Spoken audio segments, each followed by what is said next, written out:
मन देखो ओहो कहते हैं बट्टिया आपकी भाषा। हेलो गाइस, स्वागत है आपका आज के मेरे ब्लॉग में। ये मैंने थोड़ी सुबह सुबह की क्लिप ली है। आजकल मेरी तबीयत थोड़ी ठीक नहीं चल रही है, इसीलिए मैं वीडियो अपलोड नहीं कर पा रही हूँ, उसके लिए सॉरी। अब मैं बनाने जा रही हूँ लाल मिर्च की चटनी। इसके लिए मैंने खड़ी लाल मिर्च थोड़ी देर भिगो दी थी, जिससे कि चटनी जल्दी से बन जाए। इसमें खड़ी लाल मिर्च, खड़ा धनिया, लहसुन की कलियाँ और नमक डाल के बना रही हूँ। आप लोग भी ज़रूर सिलबट्टे पे चटनी बनाएं। ये मिक्सर की चटनी से तो बहुत ज़्यादा अच्छी लगती है। मिक्सर की चटनी इतनी अच्छी नहीं लगती, पर इसमें मेहनत बहुत लगती है। उसमें कुछ भी मेहनत नहीं लगती, बस बटन ही दबाना होता है। पर ये चटनी लगती अच्छी है, इसीलिए मैंने भी सोचा कि आज मैं भी बनाती हूँ। मैं भी पहली बार ही बना रही हूँ, इसीलिए देखो कि कैसी बनती है। अगर अच्छी नहीं बने तो मेरे को ज़रूर बताना, और अच्छी बन जाए तो तारीफ़ कर देना। आप लोगों का क्या जाएगा तारीफ़ करने में, और लाइक ज़रूर कर देना। और मैं और मम्मी अब निकल जाते हैं देवस्थान पर दर्शन करने के लिए, क्योंकि हम लोग पैदल जा रहे थे। जाने को हम गाड़ी पे भी जा सकते थे, पर मेरा पैदल जाने का मन था, इसीलिए हम लोग पैदल पैदल जा रहे हैं बातें करते हुए। रास्ते में गांव आते 2-3 तो उधर का नज़ारा भी देखते हुए जाते हैं। सुबह सुबह जल्दी ही निकल गए थे, तो लोग सारे अपने अपने काम पर निकल रहे थे, और यह भी हमारा काम ही था। पर हमारा रास्ता बहुत लंबा था, हमारे को 10-12 किलोमीटर जाना था। तो वही पार कर रहे थे, बातें करते करते पता तो नहीं चलता, पर हमारे को घने जंगल से होके गुजरना था, जो आपको आगे ज़रूर दिखेगा, जिसमें शेर, चीता सब रहते हैं। पर क्या करें, मन था ना जाने का। आजकल खट्टे मीठे बोर बहुत लग रहे हैं, तो मेरे को लगा कुछ रास्ते में मेरे को ही मिल जाए। तो हम लोग जा रहे हैं। अब कहाँ जा रहे हैं वो तो मैं नहीं बताऊंगी, आपको दिखाऊंगी कि कहाँ जा रहे हैं। पर जा रहे हैं जंगल से होके। यहाँ पर शेर भी रहते हैं। मम्मी अपन खा जाए तो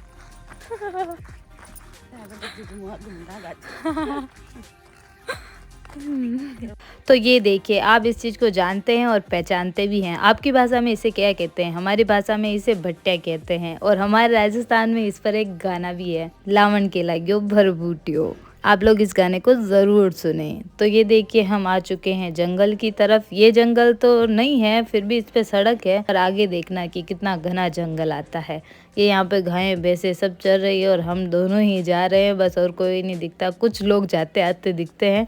ये देखो, ये घना जंगल है। और तो देखिए, यही है वो घना जंगल जिसकी मैं बात कर रही थी। हमारे इधर बहुत सारी माइंसे हैं। माइंसे होने की वजह से यहाँ पर बहुत सारे खड्डे वगैरह होते हैं, तो उनको छुपने के लिए भी जगह मिल जाती है। ऊपर से ये जंगल तो है ही, इसीलिए हमारे को थोड़ा डर लग रहा है, पर भगवान पे भरोसा रख के चल देते हैं हम भी अपने गंतव्य स्थान की ओर, मतलब देवस्थान की ओर।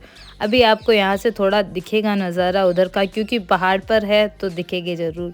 फिर मैं थक जाती हूँ इस थैली को हाथ में लिए लिए। इसमें प्रसाद वगैरह है, तो इसको सिर पर रख के ही चल देती हूँ। ये देखो, पहाड़ी पर मंदिर होता है तो दूर से दिख तो जाता है, पता चल जाता है कि किस रास्ते पर जाना है। हम रास्ता भूल गए थे, इसीलिए रास्ता ही ढूंढ रहे थे, पर मिल नहीं रहा था। फिर बोले थे आगे आगे चलते हैं, देखते हैं कहाँ रास्ता मिलता है। फिर हमारे को रास्ता मिल गया, और हम पहुंच गए मंदिर के पास। फिर हम सड़क पर आ गए। सड़क पर आने के बाद मेरे को मंदिर दिखने पर इतनी खुशी हुई कि क्या ही बताऊं, कि हम आ गए। मम्मी को बोल रही थी कि आ गए, हम आ गए। मम्मी बोल रहे थे पागल हो गई है। तो फिर हम चल देते मंदिर की ओर। मैंने पहले भी आपको ये मंदिर दिखाया था, क्योंकि मैं यहाँ पहले भी आई थी, और पहले हम बाइक पर आए थे, पर अभी हम पैदल आए हैं, इसीलिए आपको बाहर का सारा व्यू भी दिखा दिया है। अभी यहाँ पर हो रहा है किसी बच्चे का मुंडन संस्कार, तो यहाँ पर चल रही है प्रसादी। तो हम भी प्रसाद पाकर ही घर पर जाएंगे। ये दिया भगवान जी के धोग, ऊपर चल के भगवान जी के किए दर्शन। यहाँ पर पहन रहे थे माहिरा या कपड़े, जो भी बोलते हो आप लोग, वही पहनाए जा रहे थे। तो मैं भी देखने लग गई इनको। फिर गई, इनको देखते देखते ही मैं भी चल देती हूँ मंदिर की तरफ। मंदिर में जाने के बाद भगवान जी के दर्शन किए। दर्शन करने के बाद थोड़ी देर वहीं बैठ गए, क्योंकि मंदिर में बैठना बहुत ही अच्छा और सुहाना सा लगता है। यहाँ पर मन भी लग जाता है, और कहीं जाने का मन भी नहीं करता है, इसीलिए थोड़ी देर हम यहीं पर बैठ। फिर हम जाते हैं यहाँ से भैरू जी के दर्शन करने। यहाँ से पहाड़ी का नज़ारा तो आप देख ही पा रहे होंगे कि कितना सुंदर लग रहा है। आप देखिए और बताइए कि कितना सुंदर है। मेरे को तो यहाँ का नज़ारा बहुत ही सुहाना लगता है, और यहाँ पर बहुत ही अच्छी सी हवा भी आती है। फिर हम भी इस मौसम और इस नज़ारे का आनंद लेते हुए पहुंच जाते हैं वापस मंदिर में। मंदिर में जाने के बाद हम बैठ जाते हैं भोजन पाने के लिए, जिसको हम प्रसाद कहते हैं। पर इस प्रसादी में सारे लोग बैठे हुए थे पंगत में, तो हम भी बैठ गए वहीं पंगत में। यहाँ पर बहुत ही अच्छा प्रसाद पाने के बाद हम लोग निकल जाते हैं वापस घर की तरफ। देखिए यहाँ पर कितनी सारी भीड़ थी। तो फिर हमारे को रास्ते में दिख जाते हैं बेर, और मम्मी मेरे लिए बेर की जाड़ी को अच्छे से हिलाते हैं जिससे कि बहुत सारे मीठे मीठे पके हुए बेर नीचे गिर जाते हैं। फिर मैं और मम्मी भी फटाफट से इनको चुनने लगते हैं। फिर मैं भी बेर का आनंद लेते लेते निकल जाती हूँ रास्ते में।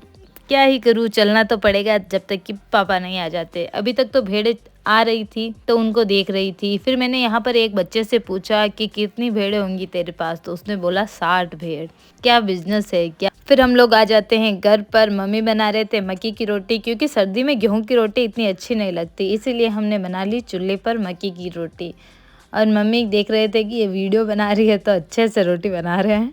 वैसे भी अच्छे से बनाते हैं, पर फिर भी हमने बनाई थी मक्की की रोटी और उड़द की दाल, जो मेरे को बहुत ज़्यादा पसंद है। इसीलिए खा पी कर हम चल जाते हैं सोने के लिए, क्योंकि आज बहुत थक गए थे। इतना पैदल चलने के बाद तो कौन नहीं थकता। इसीलिए टाटा बाय बाय, मिलते हैं अगले व्लॉग में। राधे राधे।